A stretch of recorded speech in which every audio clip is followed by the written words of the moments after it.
Joining me is Sky News US correspondent Annelise Nielsen. Annelise, thank you so much for joining me.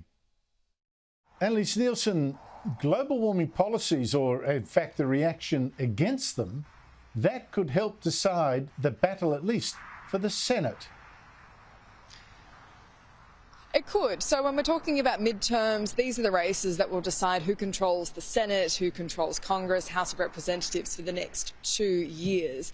And when we're looking at these really important Senate races, a lot of them are being decided on these economic indicators. And when you're talking about how these impact people day to day, it's energy for your home and it's how you fuel up your car. So when you're talking about the Democrats being on the campaign trail saying that we want to reduce coal, that's going to impact votes in possibly Pennsylvania could be the most important Senate race we're talking about here. When you're talking about gas prices, that's across the whole country, but right now gas prices are at their highest on the West Coast, especially around Nevada. It's still over $5 on average to fuel up your car there per gallon. And when you're hearing on the ground that this is a huge issue, then when you have politicians at a federal level, especially the Biden administration, saying that it's not as bad as people are making out, that's really cloying. And one of the best indicators we've seen of how poorly this is playing out on the ground is the fact that a lot of these Democrat candidates are speaking out against it, saying they don't support it. And we haven't had a clear answer from Fetterman in Pennsylvania on this, because when we've seen him in limited public appearances, it's either been short public rallies hosted by his campaign. The one debate he did with Dr. Oz, we didn't get a clear answer at all on that, and that's largely due to his verbal issues following his stroke earlier this year. Now, we've talked about Pennsylvania. What other contests should we watch out for to see who takes the Senate? Because this is the big thing. The House of Representatives, the Republicans are almost certainly going to win that back. The Senate is the key. Will they win that too? It's a very powerful institution.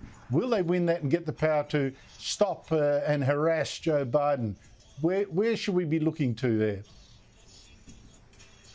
Well, there's so many factors that make the Senate so important, and this is why we spend so much time covering it in so much detail. We're looking at Pennsylvania, Georgia as well, where I am now. One of the races, I mean, the best indicator of how important this race is the fact they've spent the most money on this Senate race in Georgia compared to any other in the country. And when we're talking about midterms, the latest estimate is that they've spent $16 billion on campaigns and TV advertising.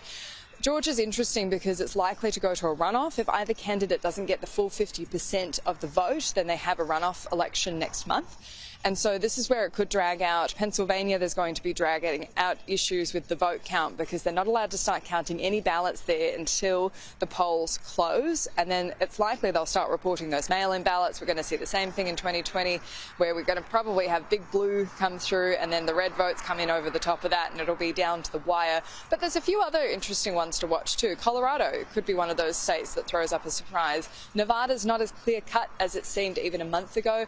Arizona is one to watch. It could be very close, and there has been huge campaigning there from the Republicans. We're seeing that divide that we've seen for the last 2 years with the Trump Republicans up against the ones the Trump Republicans call rhinos, the more classic Republicans, and they haven't been able to come together in so many of those spaces, and that's only going to be exacerbated the more we're seeing Trump.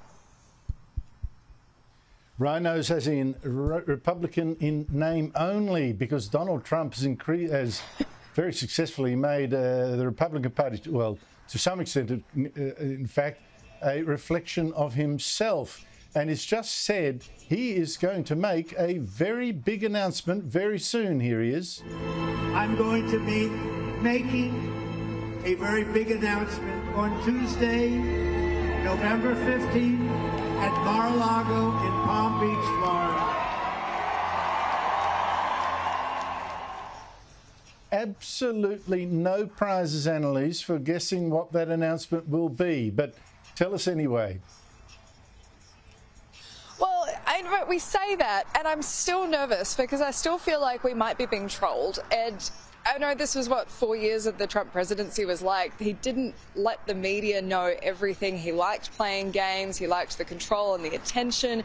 And it feels a bit like we're returning to those days because, look, obviously it does seem like he is going to announce he's going to run again. But the best indicator, I think, that he's ready to run is the fact he's launched this I wouldn't call it an attack, but characterization of Ron DeSantis, calling him Ron DeSanctimonious. This has always been one of Trump's key things, that he's been able to make fun of his opponents, belittle them. We had little Marco Rubio, we had Elizabeth Warren with Pocahontas. He's very clever at making those names stick.